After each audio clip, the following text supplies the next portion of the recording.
Now, what are some of the signs of Laylatul Qadr? The Prophet ﷺ says, Laylatul Qadri Laylatun Samha. Laylatul Qadr is a soft night, it's a gentle night. La harra wa la barida. It's not hot, it's not cold, it's a very cool night, it's a very comforting night. Tusbihu shamsu sabihataha da'ifatan hamra.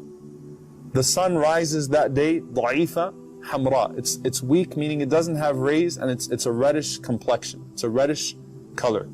So you find every year in Ramadan people taking pictures of the sun and trying to post them. Now here's the question. Was that a sign for that particular year?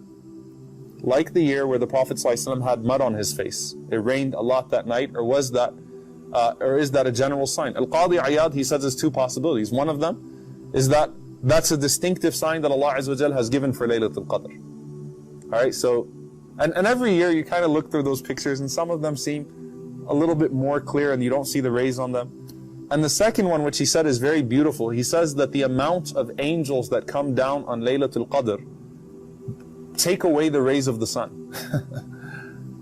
So subhanAllah, even if a lot of people were praying Qiyamul Layl on a night, the amount of malaika that were descending on the earth, their wings, the light of their creation, dulls the light of the sun altogether.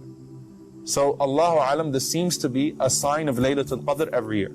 So looking at the sun and seeing if it's rayless, it's good. However, let's say that you catch it on the 22nd, or 23rd night, someone posts a picture and you slept through that entire night and the sun looked absolutely rayless. Should you just say, oh well, maybe next Ramadan? No, iltamisuha fi akhiri layla. Remember the hadith of the Prophet ﷺ, seek it until the very last night. Because imagine how bad you'd feel if another picture came out later on in the month, and guess what? It looked rayless as well, or it looked even more rayless, if that's even possible, right? So the point is, Allah left it mysterious to keep you on your toes. And the best part of Laylatul Qadr is the last part of the night, as is the best part of every night. So the best part of Laylatul Qadr is the last third of the night, as well as the Prophet ﷺ says, fi layli sa'a, that there is an hour of the night that لا يوافقها عبد مسلم يسأل الله من خير الدنيا والآخرة إلا أعطاه الله ما سأل.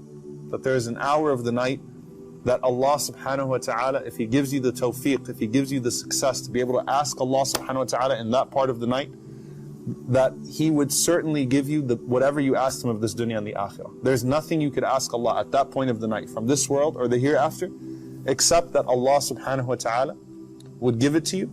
As for the du'as that we make that night, Allahumma innaka afuwan tuhibbul afwa fa'fu anni. Oh Allah, you are al-afu. You are the one who pardons. You love to pardon, so pardon me, so forgive me. You love to forgive, so forgive me.